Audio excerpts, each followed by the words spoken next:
오늘 함께 하이델베르 응답 공부하도록 하겠습니다. 오늘 성경부터 보겠습니다. 골로새서 3장 5절 6절입니다. 골로새서 3장 5절 6절 한 목소리 읽도록 하겠습니다. 그러므로 땅에 있는 지체를 죽이라. 곧 음란과 부정과 사욕과 악한 정욕과 탐심이니 탐심은 우상 숭배니라. 이것들을 인하여 하나님의 진노가 임하느니라. 아멘. 하이델베르 응답 보겠습니다. 94문 95문입니다. 34주일 93문 95문 문답하겠습니다. 324페이지, 325페이지입니다. 94문부터 문답합니다. 93문 제1계명에서 하나님께서 요구하시는 것은 무엇입니까? 내 영혼의 구원과 복이 매우 귀한 것이기 때문에 온갖 우상 숭배, 마술과 점치는 일과 미신, 성인이나 다른 피조물에게 기도하는 것을 피해야 합니다. 더 나아가 유일하고 참되신 하나님을 바르게 알고 그분만을 신뢰하며 모든 겸손과 인내로 그분에게만 복종하고 모든 좋은 것들을 오직 그분에게만 기대하며 마음을 다하여 그분을 사랑하고 경외하며 그분만 섬겨야 합니다. 그러므로 즉기 작은 일이라도 하나님의 뜻을 거슬려 행하기보다는 오히려 모든 피조물을 포기합니다. 95문 우상 숭배란 무엇입니까? 우상 숭배란 말씀으로 자신을 계시하신 유일하고 참되신 하나님 대신 혹은 하나님과 나란히 다른 어떤 것을 신뢰하거나 원하여 입니다.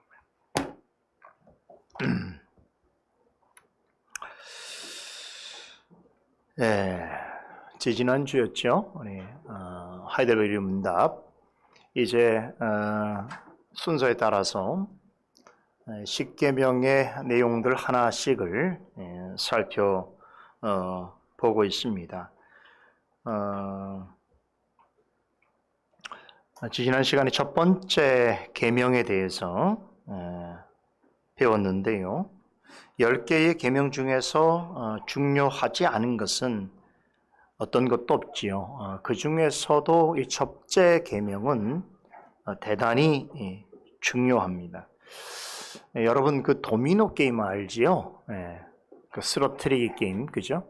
쭉 말들을 세워놓고 이렇게 앞에서 턱 건들면 연쇄적으로 반응해서 어떻게 됩니까? 넘어지게 되는데 그것도 굉장히 과학적이더라고요. 가면 갈수록 그 가속력이 붙어갖고 더 빨리 넘어져요.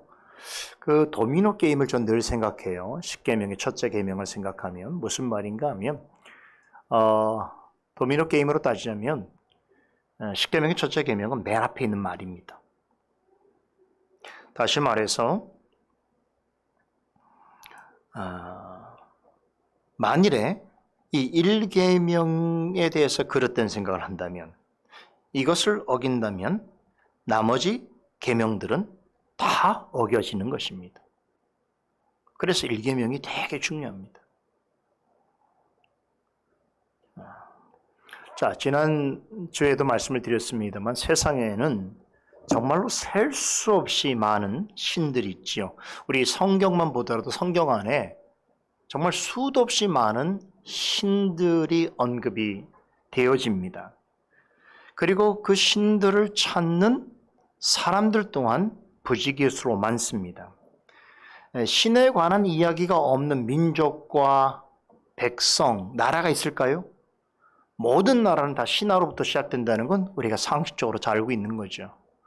우리 나라도 단군 신화로부터 시작이 되고 있죠. 신화로 시작되지 않는 나라는 찾아볼 수가 없습니다. 그러니까 모든 사람들의 무의식 속에 내가 속해 있는 공동체는 그 근원적으로 신으로부터 왔다라고 하는 생각이 보편적으로 자리 잡혀 있다는 뜻이기도 하겠지요. 우리가 어떤 신적 존재를 외적으로 표현할 수 있는 형태로 제시된 것을 성경적인 용어로는 우상이라고 하는데, 여러분 우상이 없는 나라, 도시, 사람들은 없습니다. 유명한 무신론주의 철학자로 대표되는 니체란 사람이 있어요. 니체는 신의 존재는 인정하지만 우리 기독교가 믿는 하나님은 죽었다 이렇게 말하는 사람이거든요.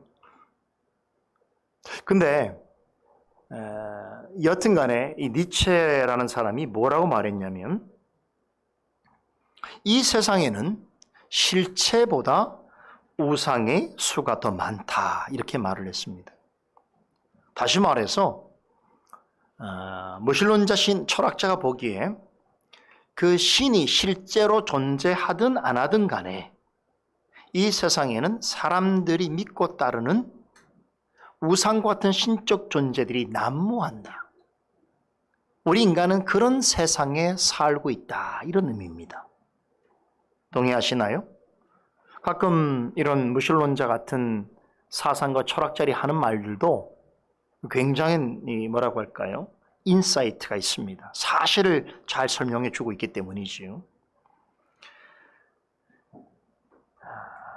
제1계명은 이렇게 셀 수 없이 많은 신적 존재들과 우상들이 있다고 믿고 있는 이 세상에서 참 낯설고 또 이해하기 어려운 가르침을 전하고 있습니다. 뭡니까? 오직 여호와 하나님만이 참되고 유일한 절대신이다. 이렇게 가르치고 있는 것이죠. 왜 이게 낯설고 어려운 것이냐면 세상에 그토록 많은 신들이 있고 그 신을 믿는 사람들이 다양한데 어떻게 오직 한 신만 참되고 유일하다고 말할 수 있겠느냐? 그래서 이 첫 번째 계명부터 세상 사람들로부터 큰 저항을 받게 될 수밖에 없는 거죠. 내가 네 신을 믿는 거는 인정하겠는데 내가 기독교인인 것은 내가 알겠는데 어떻게 네가 믿는 신만 참되고 유일하다고 말할 수 있느냐라고 생각하면 이런 걸로 괜히 분통을 내고 시비 걸고 싶어하는 사람들이 세상에는 많거든요.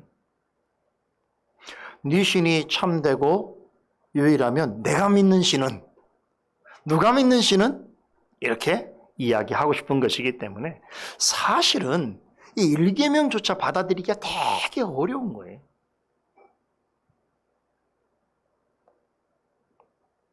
더군다나 이 1계명은 하나님께서 뭐라고 말씀하십니까? 나 외에는 다른 신들을 내 앞에 두지 말라라고 말씀하십니다. 도대체 하나님이 무슨 권한을 가지고 계실래? 그 하나님이 도대체 어떤 존재이길래 자신 앞에 어떤 신도 용납할 수 없다. 내 앞에는 어떤 신적 존재도 받아들일 수 없다라고 그렇게 말씀하시는가? 자, 이건 왜 그러냐면요. 자, 우리의 관점은 다른 거죠. 하나님의 관점에서 보자면 세상에 존재하는 무수히 많은 신적 존재들과 우상들은 그 이름을 가졌든지 아니면 사람들이 그 존재를 따르든지 상관없이 실제로 하나님 편에서는 아무것도 아닌 존재이기 때문에 그렇습니다. 이건 하나님의 시각이죠. 여러분 질문 하나 하죠. 세상에 많은 신들 가운데 여러분 가장 강력한 권세를 가지고 가장 오랜 세월 동안 군림하고 있는 신이 누군지 아십니까? 어떤 신일까요? 혹시 아세요?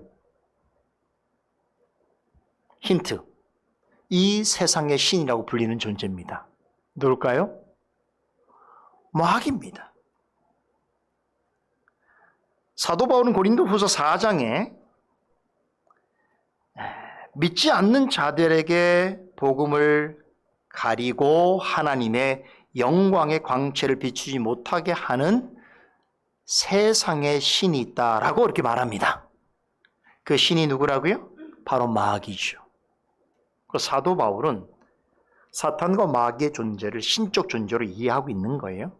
그리고 그를 가리켜서 뭐라고 말하면 세상의 신이다. 에베소서에 뭐라고 말합니까? 곤중 권세를 잡고 있다. 이렇게 표현한단 말이죠. 사탄을 구세주로 알고 믿는 사탄교라고 있다는 것을 제가 들어본 적이 있어요. 네, 외국에 있다요. 외국에 진짜 사탄교라고 해서 사탄을 구세주로 믿는 사람들이 있다는 이야기는 들었습니다만, 그러나 사실 이제 우리 주변에서 마귀를 신적 대상으로 숭배하는 사람은 거의 찾아보기 어렵죠. 그렇죠? 그런데 사도 바울의 설명에 따르면 이 세상의 신이라고 하는 이 마귀의 유혹과 속임에 빠져서 다른 대상을 신처럼 떠받들고 경배하는 이들은 너무나 많습니다. 마귀는 사람들로 하여금 하나님이 아닌 다른 것으로 하나님을 대체하게 하고, 그리고 그 존재를 마치 하나님인 것처럼 생각하여 떠받들게 하는 데 있어서 엄청난 능력과 뛰어난 노하우를 가지고 있습니다. 그 때문에 많은 사람들을 유인하고 속여서 그들로 하여금 마치 하나님 편에서는 아무것도 아니고 존재하지도 않는 그 대상을 마치 신적 존재인 양 섬기고 경배하도록 한다는 것이지요. 그러므로 세상에 많은 우상들이 만들어지게 된 것입니다. 자, 그런데 성경은 특별히 구약 성경을 보면 우상 숭배에 대해서 하나님께서 가장 가증히 여기시는 죄악으로 언급합니다. 그러니까 우리가 지금 배우고 있는 1계명을 어기는 사람은 이후 여호와를 막론하고 하나님 앞에서는 가장 가증한 죄악을 범하는 것입니다. 그런 점에서 1계명을 어기면서 다른 계명을 지킨다는 것은 불가능한 것이, 1계명부터 넘어지게 되면 도미노의 다음 말들은 다 넘어지는 것이고 가속도는 더 세게 나타나게 되는 것이죠. 그렇다면 오늘 제1계명을 통해서 하나님께서 구체적으로 금하시는 것과 명하시는 것이 무엇인지를 좀 더 살펴보려고 합니다. 오늘 하이델베르 율림문답 94문에 보면 이렇게 가르치고 있어요. 자, 1계명이 구체적으로 금하고 있는 몇 가지를 말하는데, 첫째가 뭡니까? 우상 숭배예요. 제1계명은 명백하게 우상 숭배를 금합니다. 근데 우상 숭배에 대해서는 우리가 좀 생각해 볼 것이 꽤 많습니다. 근데 다행히 95문에 우상 숭배에 대해서 별도로 문답하고 있기 때문에 제가 이 부분에 대해서는 오늘 해설의 마지막 시간에 조금 더 설명드리도록 하겠습니다. 둘째부터 보시죠.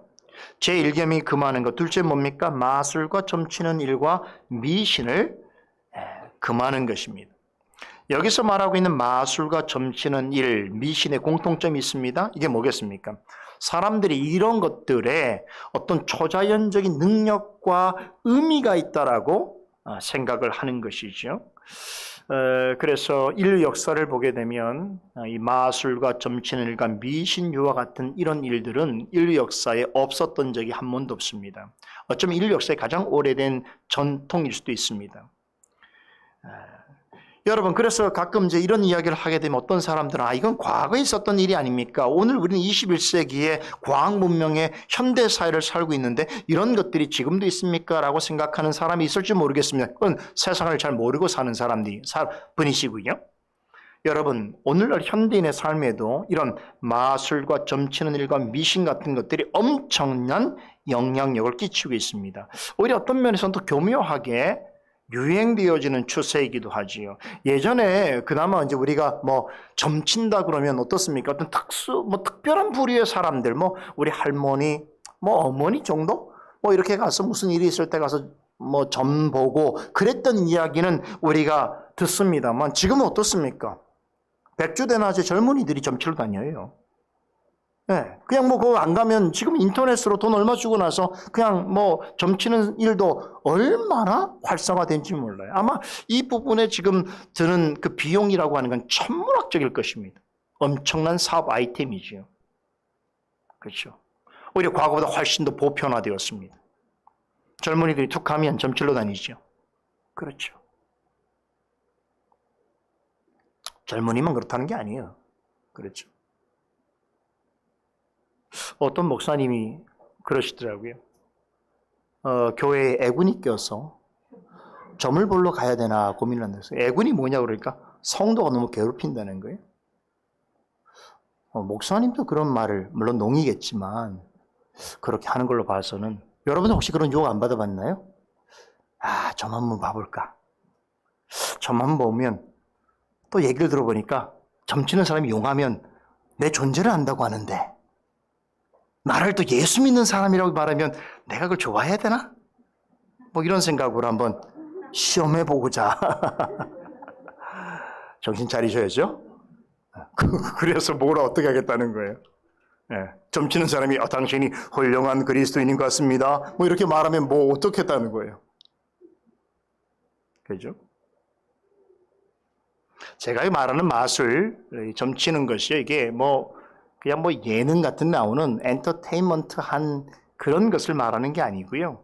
이것은 일종의 주술입니다. 주술이라는 게 뭐냐면 어떤 불행이나 재해를 막으려고 어떤 정해져 있는 주문을 애우거나 술법을 부리는 일을 가리키는데 이런 일을 전문적으로 행하는 사람들이 있죠. 우리 동양에서는 주로 무당이라고 하고 서양에서는 주술가 혹은 점성가라고 말합니다.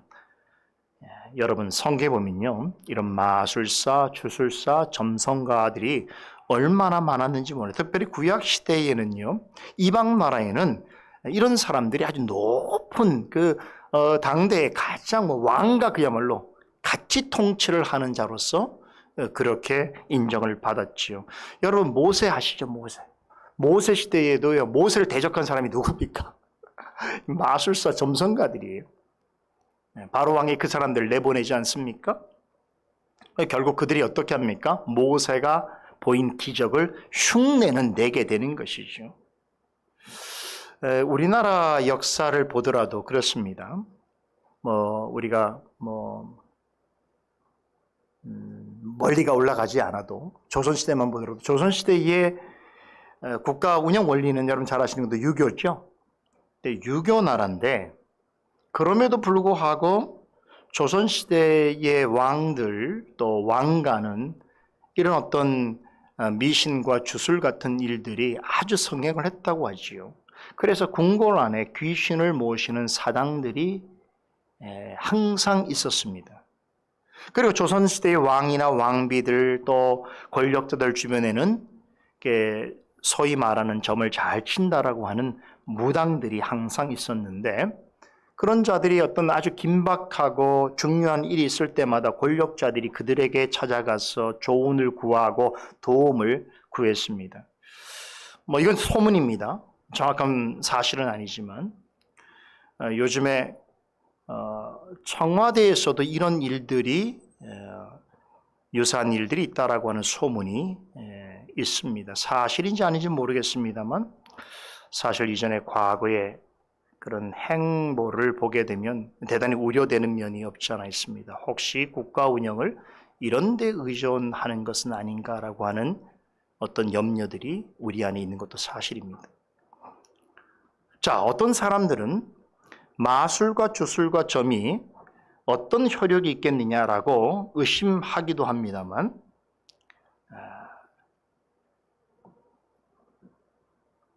여러분 사실은 이런 일에 어떤 초자연적인 힘이 개입될 수 있다는 것을 우리는 성경의 가르침을 통해서나 또 역사를 통해서 확인해 볼 수 있습니다. 여러분 그 성경에 보면 사무엘의 죽은 영을 불러일으킨 여인의 얘기 나오죠. 엔돌의 여인이라고 하는 사람인데 그건 실제로 죽어있는 사무엘의 영을 불러일으켜준 그건 물론 가짜죠. 진짜 사무엘은 아니에요. 그런데 그렇게 보여줬단 말이죠. 그런 능력이 있는 거죠. 그러니까 실제로 사무엘의 영이 나온 건 아니지만 그렇죠? 그렇게 죽은 사람의 영을 불러일으키는 것을 믿게 만드는 능력이 어떤 사람들에게 있다는 건 성경도 이야기하고 있는 것이 이런 능력을 지금 가지고 있는 그런 사람이라면 엄청난 사람들에게 아마 관심의 대상이 되고 엄청난 돈을 벌 거예요. 여러분 또 어느 정도는 과거의 일을 맞추거나 미래의 일을 예언하는 그런 사람들도 있습니다. 그런데 중요한 것은 어떻게 그런 일들이 가능한가 하면 성경의 가르침을 따라보면 그 배후에 마귀의 역사가 있기 때문에 그렇습니다. 성경에 소개되는 이교도들과 이방인들과 혹은 하나님을 알지 못하는 사람들이 행한 마술과 주술과 점치는 일은 예외 없이 모두가 마귀의 역사와 관련되어 있습니다. 마귀는요, 하나님을 모방하는 전문가입니다. 그리스도를 흉내내는 전문가입니다.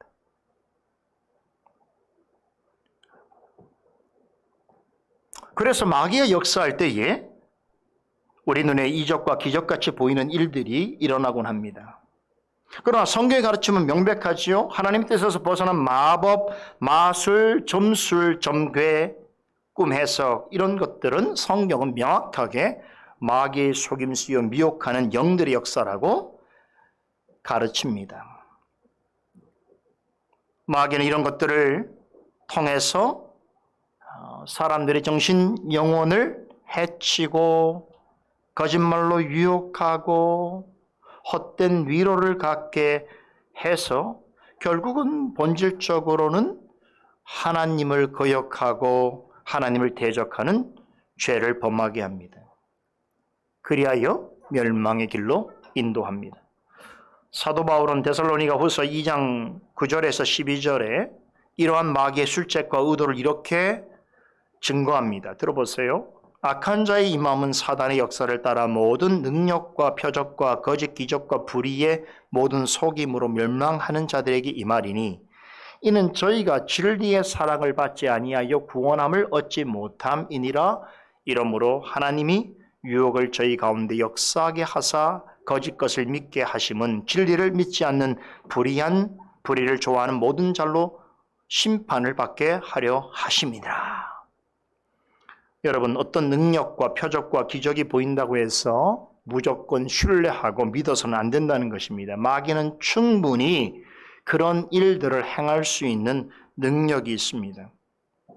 뿐만 아니라 얼마든지 그것들을 가지고 믿는 자를 유혹하고 속일 수 있습니다. 특히나 진리를 믿지 않고 불의를 쫓는 자들에게 있어서 여러분, 이것들은 그들을 무너뜨리고 잘못된 길로 유인하는 멸망에 이르게 하는 가장 효과적인 수단인 것입니다.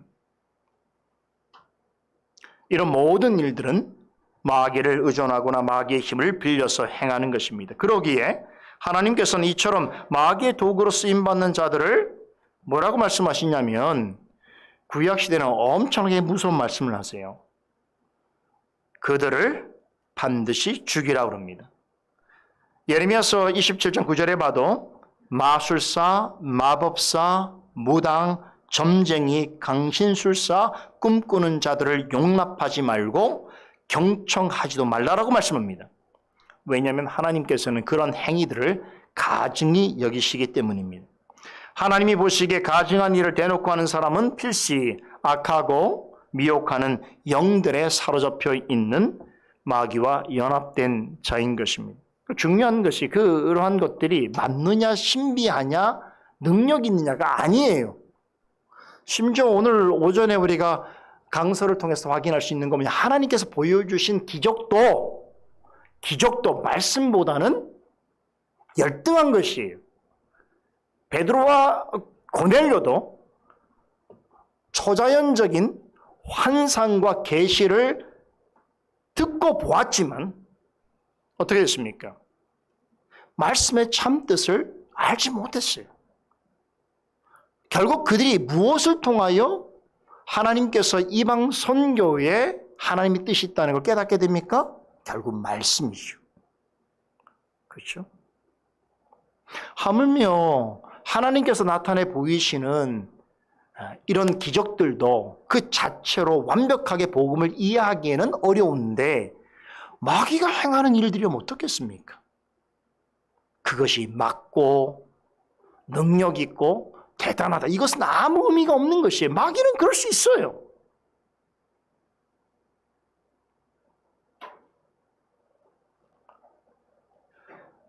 그런데도 요즘은 종교도 없고 신도 믿지 않는 사람들도 뭐 재미로든지 어떤 일로든지 초자연적인 현상에 관심을 가지고 또 이런 일들, 특별히 요즘 같으면 미신 같은 일들을 대단히 옹호하고 뭐 전통이란 이름으로 관습이라는 그런 이름으로 그냥 용인하고 또 그런 것들을 대단히 좋아하는 사람들이 있습니다. 그죠? 마치 루틴처럼, 그 징크스처럼 꼭 이것을 미신적인 행위를 하지 않으면 안 되는 것처럼 생각하는 사람들이 있어요. 그러니까 얼마나 웃음꼴이냐면 그 뭡니까? 우주로 보내는 우주선을 만들어 놓고 그 앞에 고사 지낸다는 이 아이러니. 이번에 한국이 그랬다는 거 아니에요? 그랬다는 거 아니고 그런 심리가 인간에게 있다는 걸 얘기하는 거예요. 그렇죠? 보기에는 대단히 과학적이고 합리적으로 보이지만 심성 깊은 곳에는 뭡니까? 대단히 어리석고 무지한 그러한 모습들이 이런 있지도 않은 우상을 신적 존재로 섬기는 마음으로 표출된다는 것이죠. 이런 일에는 마귀의 역사가 있다는 걸 꼭 기억하시고요. 오히려 과학과 이성이 강조되는 시대에도 여전히 제1계명은 철저하게 무시당하고 짓밟히고 있다는 것도 대단히 안타깝게 여기셔야 됩니다. 셋째죠. 제1계명은 성인이나 다른 피조물에게 기도하고 절하는 것을 금합니다. 피조물을 하나님처럼 경외하고 경배하는 대상으로 삼는 것은 타락한 가장 확실한 증거입니다. 우리가 자주 살펴본 말씀 중에 로마서 1장 21절 23절에 하나님을 알되 하나님을 영화롭게도 하지 않고 감사하지도 아니하고 오히려 그 생각이 허망해지고 미련한 마음이 어두워졌나니 스스로 지혜 있다 하나 우준하게 되어서 썩어지지 아니하는 하나님의 영광을 썩어질 사람과 금수와 버러지 형상의 우상으로 바꾸었느니라라는 말씀이 있죠. 그렇죠. 어떤 피조물을 경배의 대상으로 삼는 것은 이건 타락했다는 뜻입니다. 또 한 가지 요리문답 1계명에서 1계명 관련해서 어기는 걸로 말하는 게 뭡니까? 성인에 대한 공경과 숭배지요. 여기서 성인은 누굴 말하는 것입니까? 다 큰 잘한 성도 사람입니까? 아니죠. 당시 로마 캐톨릭 교회에서 공식적으로 인정하는 죽은 순교자가 죽었죠. 같은 말이네요. 순교자. 그리고 모든 사람 신자들의 모범이 될 만큼 어떤 큰 공로와 업적과 아주 큰 거룩성을 가지고 있는 신자를 바로 성인이라고 말합니다. 그래서 천주교에서는 세례를 받을 때에 자신이 좋아하거나 또 누군가가 추천해주는 그러한 성인의 이름을 골라서 자신의 세례명으로 삼게 되는 것이죠. 이 말은 뭡니까? 내가 평생 동안 내가 이 성인을 내 이름으로 세례명으로 부르는 성인을 마치 수호신처럼 수호자처럼 공경하면서 그의 덕행을 본받겠다라고 하는 그런 의지의 편이기도 한 거죠. 그래서 뭐 잘 아시다시피 베드로나 마리아 같은 인물은 로마 캐톨릭교에서는 가장 큰 성인이고 또 가장 많은 사람들이 좋아하는 세례명이기도 하지요. 베드로나 마리아 같은 그런 이름난 성인들 앞에서 사람들은 공경하고 절하고 직접 기도를 드리기도 하지요. 하이델베르 요리문답은 사실 이런 시대 속에서 종교 개혁을 이루었던 그런 열매지 않습니까? 여러분, 이렇게 어떤 피조물뿐만 아니라 사람에게 대하여서 그가 누구일지라도 성인이란 이름을 붙여서 부를지라도 그를 경배하는 것은 제1계명을 어기는 죄로 보았습니다. 피조물은 하나님을 경배하고 영광 돌리도록 지음을 받았지요. 그런데 경배를 드려야 될 존재가 경배를 받는다는 것은 결국 하나님이 영광을 가로채는 것이죠. 하나님께서는 결코 그 일을 허락지 아니하십니다. 내 앞에 다른 어떤 신적 존재도 허락하지 아니하시겠다는 것이 하나님의 뜻입니다. 오직 하나님만 경배와 영광을 받으시기에 합당하시기 때문이겠죠. 자, 넷째로 오늘 우리 하이델베르 문답에서는 없습니다만 보통 다른 요리문답이나 신앙고백서에서는 항상 언급되어지는 제1계명과 관련해서 범하는 죄가 있습니다. 그건 매우 중요해서 한 가지 말씀을 드리겠습니다. 그것은 무엇이냐면 바로 무신론, 또 불가지론, 범신론 같은 것입니다. 이런 것은 신과 관련해서 대표적으로 제1계명을 범하고 있는 어떤 신적인 인식이고 사상인데요. 무신론은 그야말로 신적인 존재가 전혀 없다라고 하는 주장이지요. 그죠? 신이 죽었다, 신이 없다라고 말하는 게 무신론입니다. 불가지론은 신이 있는지 없는지 확실치 않다, 잘 모르겠다라는 말입니다. 그래서 불가지라고 하는 말이 무슨 뜻입니까? 알 수 없다, 그런 의미로 불가지론자들은 신적 존재에 대해서 알 수도 없고 있다고 해도 입증할 수 없다라고 주장합니다. 마지막으로 범신론은 모든 것이 신이다, 신일 수 있다라고 하는 주장이지요. 그러니까 존재하는 모든 것에는 신의 그림자가 있고 그 속에 신적인 속성을 품고 있기 때문에 자연도 신일 수 있고 사람도 신일 수 있고 심지어 동물도 신일 수 있다라고 주장하는 것이 범신론입니다. 지금 제가 소개해드린 이 세 가지 사상, 무신론, 불가지론, 범신론은 여러분 놀랍게도 오늘날에도, 과거뿐만 아니라 오늘날에도 많은 사람들에게 지지를 받고 있습니다.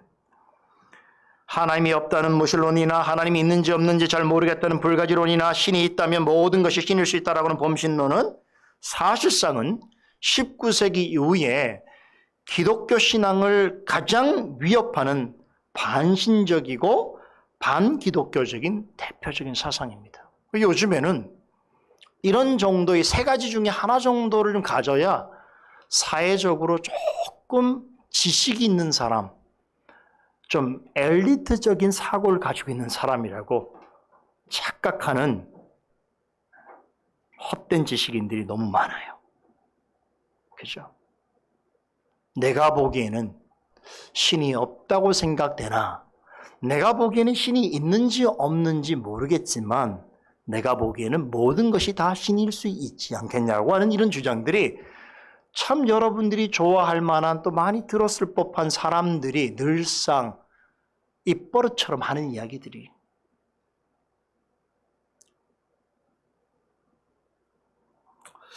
많은 사람들이 이런 사상에 물들어서 이제 이 제1계명을 자신이 어기고 있다는 것조차 모르고 있습니다. 그러나 이 무신론, 불가지론, 범신론, 이런 것들은 반드시 하나님 앞에 심판을 받게 되어 있습니다. 왜 그런가 하면 이것은 하나님의 존재 자체를 부정할 뿐만 아니라 하나님에 대한 개념 자체를 완전히 왜곡한 사상이기 때문에 그렇습니다. 이제 마지막으로 제가 앞서 언급해드렸던 우상 숭배에 대해서 잠시 생각해 보겠습니다. 우상 숭배는 제1계명을 범하는 가장 대표적인 죄지요. 자, 여러분, 우리가 우상 숭배라고 하는 단어를 들을 때마다 가장 먼저 떠오르는 어떤 개념이나 인상이 있다면 뭘까요? 예, 교회 밖에 있는 대부분의 사람들은 우상이라고 하면 말 그대로 어떤 신적인 형상을 하고 있는 조각상을 생각합니다. 그래서 예를 들면 부처상, 단군상, 이렇게 실제로 어떤 신적 존재를 외적으로 표현한 것, 그런 조각된 그런 것들을 우상이라고 생각을 하지요. 그래서 우상숭배란 말을 하면 어떤 현대인들은 야, 그거 옛날에 그 고대인들이 혹은 원시인들이 참 어떤 그 신적 존재에 대한 이해가 부족하고 또 과학적인 지식이 없었을 때에 그 신상 앞에 가서 무릎 꿇고 그렇게 절하고 하는 것을 말하지 않느냐라고 그렇게 약간 조소를 하지요. 그러나 앞서 말씀드린 것처럼 우상이 없었던 적이 한 번도 없었던 것처럼 인류 역사 속에서 우상 숭배가 없었던 적도 한 번도 없습니다. 우상과 우상 숭배는 모든 역사 속에서 보편적인 현상입니다. 자, 오늘 우리가 읽은 골로새 3장 5절 6절의 말씀은 그 이유를 말해주는데, 자, 우상이 무엇이고 우상숭배란 무엇인가 할 때에 사도 바울은 땅에 있는 지체들, 즉 몇 가지를 언급하죠. 음란, 부정, 사욕, 악한 정욕과 탐심, 이런 것들이 우상이라고 말합니다. 무슨 말입니까? 진짜 우상은 눈에 보이는 조각상이 아니라 하나님의 마음속에 있는 그 무엇이라고 하는 것을 이야기하고 있는 거예요. 그럼 그 무엇이 뭐냐? 사람이 간절히 찾고 바라는 그것이 우상이라는 거예요. 그런데 음란, 부정, 사욕, 악한 정욕, 탐욕이라고 하는 것이 어떤 마음에서 나오는 것입니까? 이게 순전하고 착한 마음에서 나오는 것일까요? 아니지요. 타락하고 부패한 마음에서 나오는 것입니다. 그래서 예레미야 17장 9절에 만물보다 거짓되고 심히 부패한 것이 뭐라고 했습니까? 사람의 마음이라고 했습니다. 이 모든 것들은 사람의 마음에서 나오는 것입니다. 그래서 칼빈 목사님이 뭐라고 했습니까? 사람의 마음은 온갖 우상을 만들어내는 공장이다, 이렇게 말했어요. 부패한 사람의 마음은 온갖 종류의 우상을 끊임없이 만들어내는, 생산해내는 팩토리다, 공장이다 라고 정의하게 되었던 것입니다. 그러므로 타락한 인생들이 살아가는 이 세상에서 여러분, 우상이 없을 수가 없지요. 꼭 눈에 보이는 것만이 아니고 타락한 부패한 인간의 마음속에서 간절히 바라는 그 무엇이 우상이라면 마음이 없는 사람이 없을 테니까 우상이 없을 수가 없는 것이죠.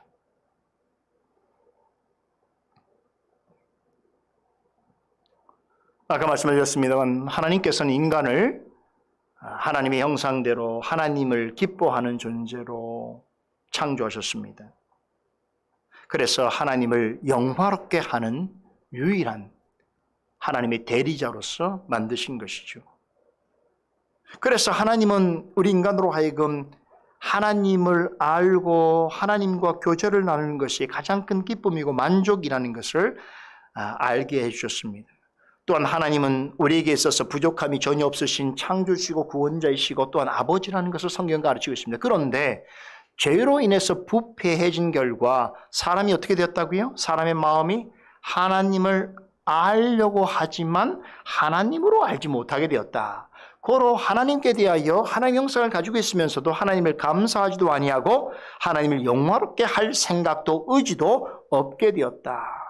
그로 인해서 인간은 자신 스스로가 지혜 있는 자로 착각하여서 다른 것들을 통해서 하나님에게서 누리던 기쁨과 만족을 얻고자 했다는 것이죠. 이것이 우상숭배의 본질입니다.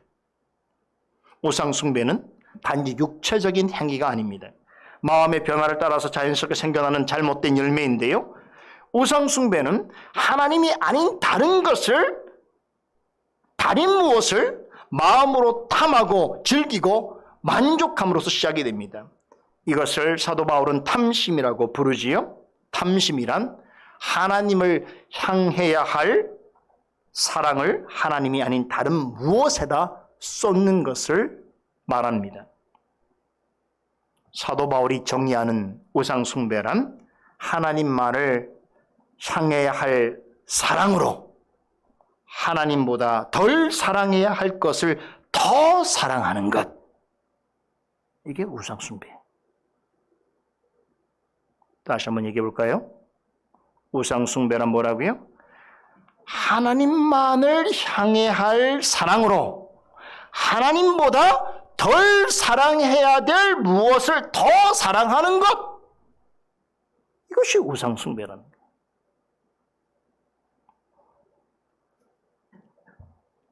그 우상숭배는 사랑에서 그치지 않아요. 반드시 집착으로 나아가게 되어 있습니다. 자, 그렇다면 사람들이 하나님보다 더 사랑하는 것이 있다면 어떤 것이 있을까요? 답은 무수히 많습니다. 셀 수 없이 많습니다. 이 질문을 다르게 말하자면 사람이 하나님보다 더 사랑할 만한 것이 어떤 것이 있을까요? 라고 하는 물음이 되겠지요. 사람이 하나님보다 더 사랑할 만한 것이 어떤 것이 있을까요? 그럼 부패한 마음에 물어보면 알지요. 부패한 마음 속에서는 하나님보다 더 사랑할 만한 것들이 하루에도 수백 가지, 수천 가지 만들어내는 겁니다. 뭘 좀 사랑하다가 집착하다가 조금 더 실증이 나면 그거 버리고 다른 거 하죠. 또 다른 것을 또 그렇게 합니다. 평생 동안 하나님보다 다른 사랑해야 될 그 무엇을 더 사랑하고 집착하는 것이지요. 왜 그렇다고요? 부패한 마음 때문에 그런 것이죠. 그 모든 건 부패한 마음에서 나오는 것입니다. 그럼 여러분들에겐 그런 것이 없습니까? 여러분 어떻습니까? 사실 여러분이 저나 우리의 마음속에서도 우상 숭배가 될 수 있는 대상들은 끊임없이 생산되어지고 있습니다. 우리의 가족, 자녀, 우리의 지식, 학벌, 이념, 우리의 직업, 직장, 외모, 다른 사람에게서 받고 싶은 인정, 이루고 싶은 꿈과 성공, 또 갖고 싶은 사회적 지위, 경제력, 누리고 싶은 좋은 환경, 살고 싶은 집, 여러분들이 좋아하는 예술, 스포츠, 취미, 여러분이 목표로 삼는 행복, 만족, 성취감, 여러분 우리의 내면에서 탐하는 그 무엇은 다 우상 숭배의 대상이 될 수 있다는 것입니다. 하나님보다 더 사랑하고 갈망하는 대상에 대하여 하나님에게 드려야 될 사랑보다 더 큰 사랑을 갖게 되는 것, 그것은 이미 우상 숭배가 진행된 것이. 그래서 우상 숭배를 가벼이 여기면 안 되는 것입니다. 왜 그러냐? 오늘 골로새서 3장 6절 말씀에 보니까 우상 숭배에 대해서는 어떻습니까? 하나님의 진노가 임한다라고 말씀하고 있습니다. 왜 그렇습니까? 하나님은 완전히 의롭고 거룩하신 분이시기 때문에 하나님에 대해서 악하고 불의한 일에 대하여 항상 진노하십니다. 바로 우상 숭배가 거룩하고 의로우신 하나님을 격동케 하고 하나님의 진노를 불러오는 가장 가증할 만한 죄악입니다. 자, 그러면 우리는 어떻습니까? 걱정이 되지 않습니까? 우리도 여전히 부패한 마음을 가지고 있고 우리의 마음속에는 우상 숭배의 대상이 될 만한 그런 요소들이 끊임없이 만들어지고 있는데, 그러면 하나님, 나는 하나님 앞에 진노의 대상이 되는 것입니까? 혹시 이러다가 하나님의 진노를 받아 죽는 건 아니겠습니까? 라고 여러분 두려움이 생길 수가 있겠지요. 그러나 이 부분에 대해서 지나치게 근심하거나 염려할 필요가 없습니다. 왜 그러냐? 하나님께서는 당신의 자녀를 질책하시고 징계하실지라도 그를 향하여 심판의 진노를 쏟아내지 아니하시기 때문에 그렇습니다. 왜냐? 그 하나님이 우리를 향하여 쏟아내실 심판의 진노는 이미 예수 그리스도에게 쏟아내셨습니다. 예수 그리스도께서 우리를 위해서 그 심판의 진노를 다 받아 이기셨습니다. 그래서 우리를 그리스도 안에서 새 생명을 가진 자로 살게 하시는 것입니다. 그러므로 본질적으로 하나님의 자녀라고 한다면 어떤 경우에도 영원한 하나님의 진노가 쏟아지지 않습니다. 이 사실에 대해서 데살로니가전서 1장 9절로 10절은 이렇게 증거합니다. 저희가 우리에 대하여 스스로 고하기를, 우리가 어떻게 너희 가운데 들어간 것과 너희가 어떻게 우상을 버리고 하나님께로 돌아와서 사시고 참되신 하나님을 섬기며 또 죽은 자들 가운데 다시 살리신 그의 아들이 하늘로부터 강림하심을 기다린다고 말하니 이는 장래 노하심에서 우리를 건지시는 예수시니라. 쉽게 말하면 무슨 뜻입니까? 하나님의 자녀라고 한다면 항상 어떻게 된다는 거예요? 하나님께로 돌아오고 그래서 사시고 참되신 하나님을 섬기게 될 것이라는 말이죠. 그리할 때에 하나님의 진노에서 벗어나게 된다는 것입니다. 왜 그렇습니까? 그 근거가 하나님의 진노 가운데 있던 우리를 누가요? 예수 그리스도께서 십자가에서 건지셨기 때문이라고 사도 바울이 설명하는 거예요. 그래서 우리 안에 우리 심령은 부패 있고 늘 우상 숭배가 가능한 요소들이 우리 마음속에 가득하지만 결단코 하나님은 우리를 영원히 심판하지 아니하십니다. 그럼 어떻게 해야 된단 말이에요? 우상을 버리고 하나님께로 돌아와서 사시고 참되신 하나님을 섬기고 그리스도께서 우리를 행하신 그 일을 기억하며 감사하며 하나님의 영광을 위하여 살아가면 되는 것이란 말이죠. 여러분, 우리는 하나님의 소유입니다. 그 말은 우리의 소유권은 나에게 있는 게 아니에요. 하나님께 있는 것입니다. 믿으십니까? 자, 그렇다면 참되고 살아계신 하나님께 우리의 자신을 온전히 드리는 일이 있어야 하는 것입니다.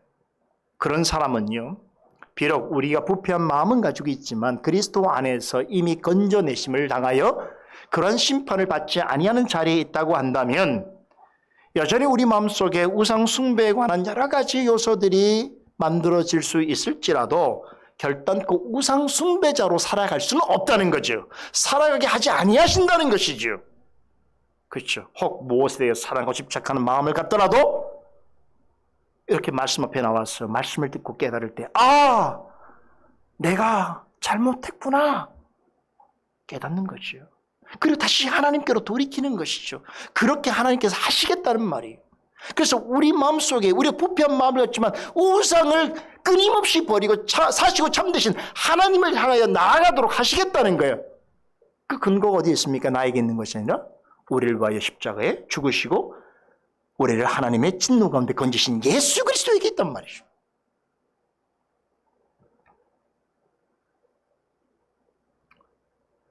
여러분, 이게 제1계명에서 말하고 있는 가장 사실은 적극적인 교훈입니다. 고로 우리는 하나님 앞에서 사는 자들로서 늘 우리의 마음속에 유혹되어지는 우상과 우상 숭배에 대하여 말씀으로 확인하고 분별하고 승리하는 삶을 살아가야 할 것입니다. 그런 자는 반드시 십계명을 통하여 우리에게 주시는 은혜와 복을 풍성히 누리게 될 것입니다. 기도하겠습니다. 하나님, 은혜를 감사합니다.